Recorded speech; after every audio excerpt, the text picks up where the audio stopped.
Y vamos a platicar justamente de la reforma energética. Se prevé que este martes la Cámara de Diputados de México vote de forma express la propuesta enviada por el presidente Andrés Manuel López Obrador, la cual prioriza las plantas hidroeléctricas y de combustibles fósiles de la Comisión Federal de Electricidad, la empresa paraestatal, sobre las centrales privadas de energías renovables, principalmente en términos solares y de ciclo combinado.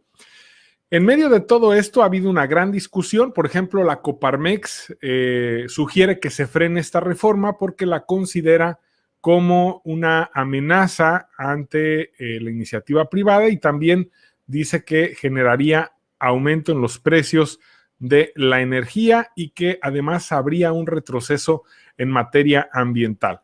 Para platicar de este tema, me da mucho gusto saludar esta noche al maestro Carlos Elizondo, quien es representante de al menos 800 empresarios gasolineros, dueños de al menos unas 2,800 estaciones de servicio en todo el país, y ya se encuentra con nosotros. ¿Cómo estás, Carlos? Bienvenido, muy buenas noches. Edgar, buenas noches. Muchísimas gracias por invitarme a tu programa. Gracias por aceptar estar con nosotros.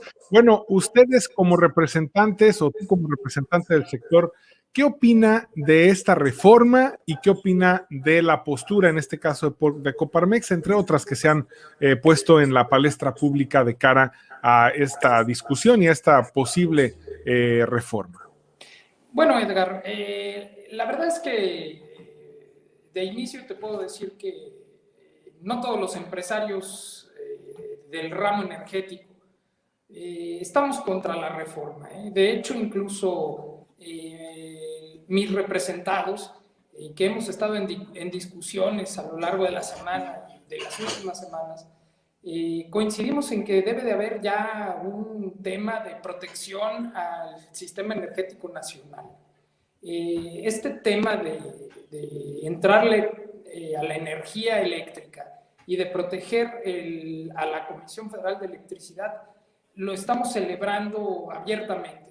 Nosotros coincidimos en que es momento en el que ya se detenga esta, voy a decirlo tal vez no muy éticamente, esta golpiza que le ponen al sector energético nacional.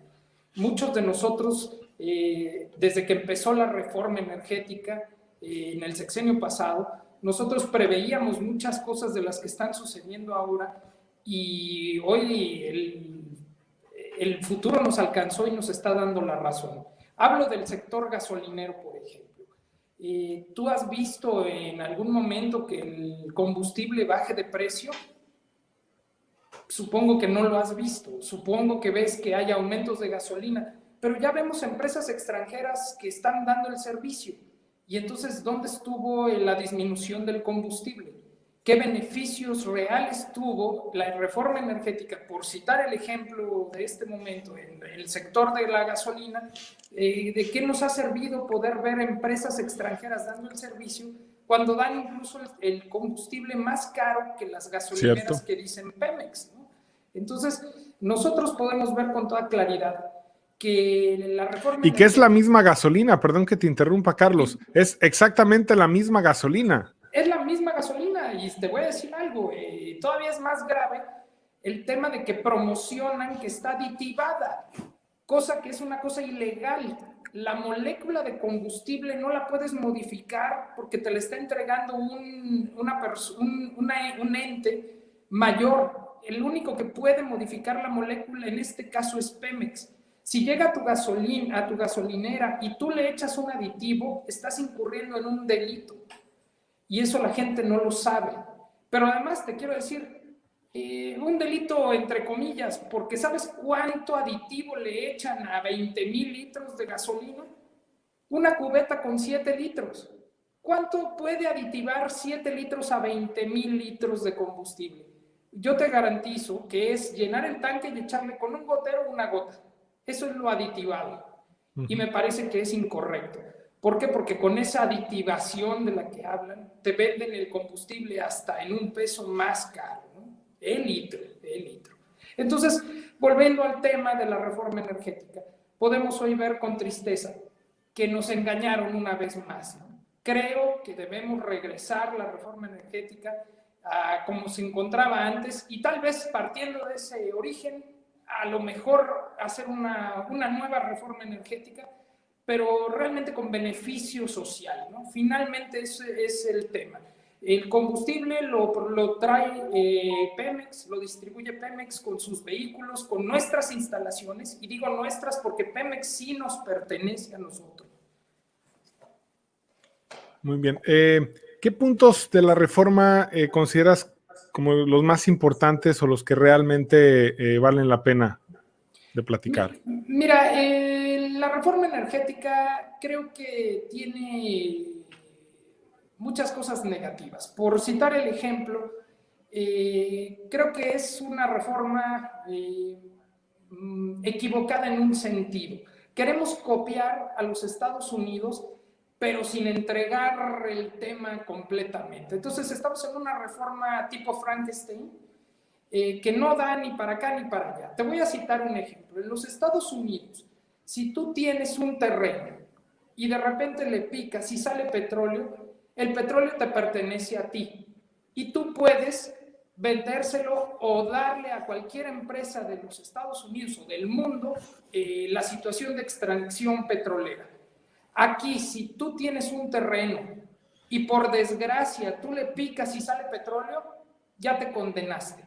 ¿Por qué? Porque el petróleo no te pertenece y en pocas palabras estarías perdiendo casi tu propiedad en el terreno porque no podrías construir, no podrías sembrar y tendrías que darle a un extranjero la entrada a tu terreno para poder explotar el petróleo que está en tu terreno. Entonces, yo cuando empezó la reforma energética, en todos los foros decía, bueno, o va a haber reforma o ¿qué sucede con esto? ¿Por qué? Porque la reforma real sería que tú pudieras ser el propietario del petróleo que está en tu terreno, pero no lo eres. El Estado agarra y dice, no, aquí hay petróleo, le pertenece al Estado, pero yo se lo voy a concesionar a un extranjero o a una empresa privada para que entre a tu terreno y tú estás obligado a darle esa entrada, ¿no? Y no vas a obtener absolutamente nada. Entonces, el mexicano está condenado a que si hay petróleo o hay una estructura milenaria en tu terreno, en automático tú ya estás condenado a perder tu propiedad. Entonces yo decía, bueno, momento, si se va a dar la reforma, órale, vamos a entrarle de lleno, o quedémonos de este lado. ¿Y qué significa de este lado? Que solo Pemex puede entrar a tu terreno, extraer el petróleo y distribuirlo y comercializarlo dentro del país o fuera del país, pero es Pemex, una empresa que nos pertenece a todos los mexicanos. Y no viene una empresa privada a extraerlo para su beneficio personal. Esas son una de las grandes fallas. Y luego, en aguas profundas es igual.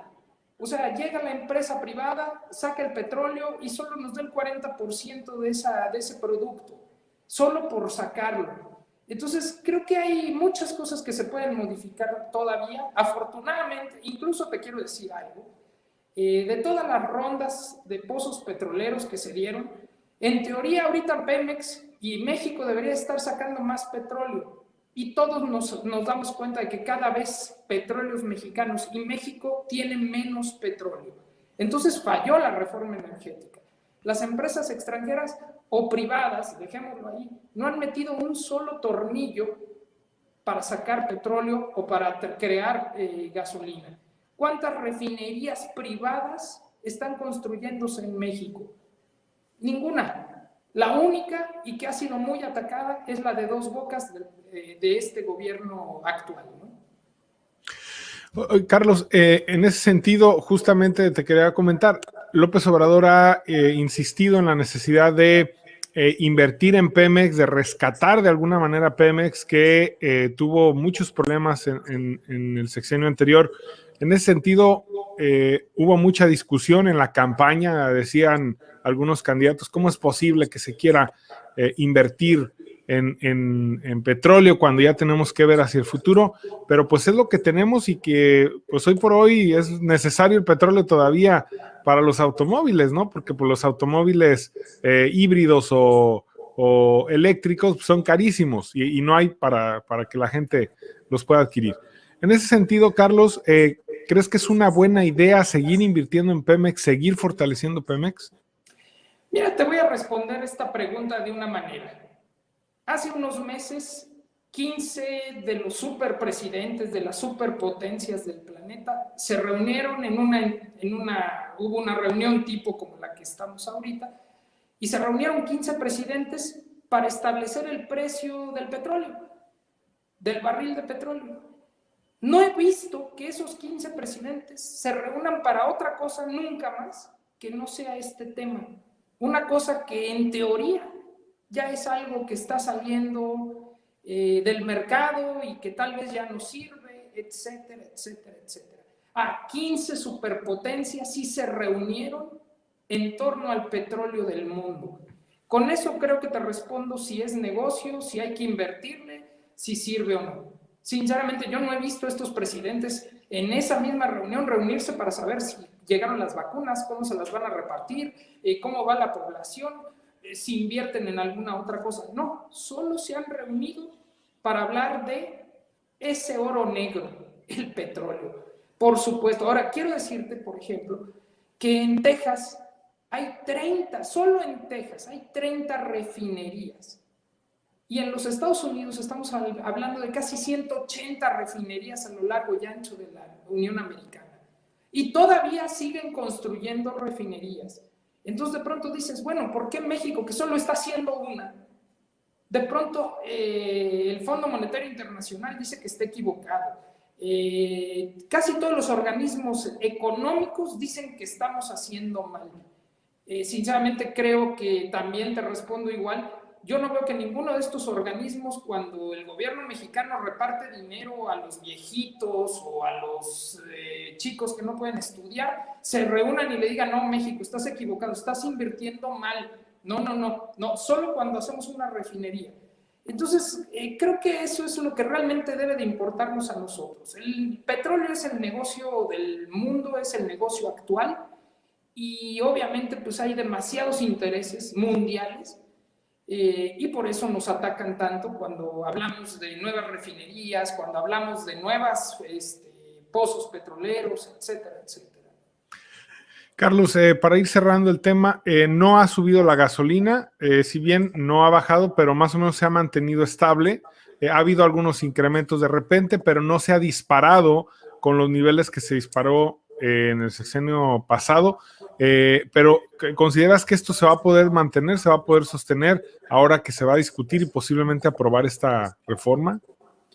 Mira, el tema del combustible, precisamente por cómo nos ha dejado golpeados la reforma energética, lamentablemente no podemos establecer o fijar un precio para México. Lamentablemente la reforma energética nos aventó mucho más al tema de que el precio lo fija el consumo mundial. Si en Estados y la referencia más cercana a nosotros es casualmente Texas. No hablo de todos los Estados Unidos, pero sí de Texas, que además déjame decirte que Texas es el que casi establece el precio de toda la Unión Americana. Entonces, nosotros lamentablemente, y vuelvo al tema, que debió de haber teóricamente resuelto la reforma energética, estamos exportando petróleo para importar combustible. La refinería de Dos Bocas va en ese tenor, bajar el nivel de consumo de gasolina de los Estados Unidos, mandar nuestro petróleo a nuestras refinerías y refinar la gasolina. En ese momento, cuando se empiece a hacer eso, nosotros vamos a poder tener un precio interno muy diferente tal vez al del panorama internacional, pero en este momento no es posible. Y si en los Estados Unidos el consumo, el precio de los combustibles aumenta, inevitablemente va a afectar el precio del combustible en el país, sin duda. Bien, antes de irnos me gustaría comentar esta pregunta que hace Alfonso García Sevilla, a quien le mandamos un saludo. Dice, o sea que el Estado debe ser rector y no soltar el sector energético. Bueno, mira, yo te quiero decir que actualmente, que no ha soltado del todo el sector energético el gobierno, nosotros, nos guste o no nos guste, tenemos un precio, por ejemplo, de la luz muy económico. Si tú consultas tu recibo de luz actualmente, el de este mes o el que te haya llegado recientemente, tú verás que tu recibo no pasa de los 300, 400 pesos el bimestre. Y cuando tú ves y consultas el mismo recibo de luz del mismo periodo en los Estados Unidos, en una casa promedio como la que nosotros vivimos aquí en México, el precio de la luz es alrededor de 250 a 350 dólares por el mismo periodo. Entonces, solo te puedo decir que si nosotros soltamos el sector eléctrico, nos vamos a topar con eso. ¿Por qué? Porque en los Estados Unidos el sector eléctrico es un negocio, no es un impulsor de nada, es un negocio. Y en México no. En México la Comisión Federal de Electricidad no está viendo el tema de la electricidad como un negocio, sino como un servicio que deben de tener todos los mexicanos. Y quiero decirte que el tema es un poco más antiguo que lo que estamos viviendo.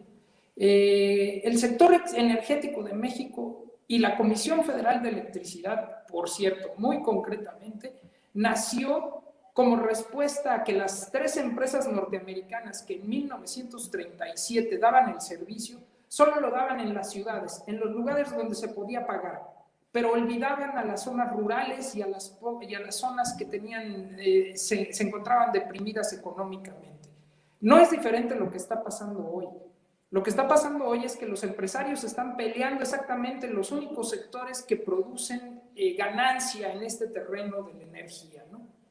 Y si me permites ya por último, por lo del tiempo, quiero decirte que me parece que la reforma energética siempre fue muy injusta en el terreno, en todos los terrenos, pero hablando del energético, de la luz, de la energía eléctrica, es de los peores todavía. ¿Por qué? Porque sometes a la Comisión Federal de Electricidad a consumir la energía eléctrica que producen las empresas privadas. Pero nada más que hay un pequeño detalle.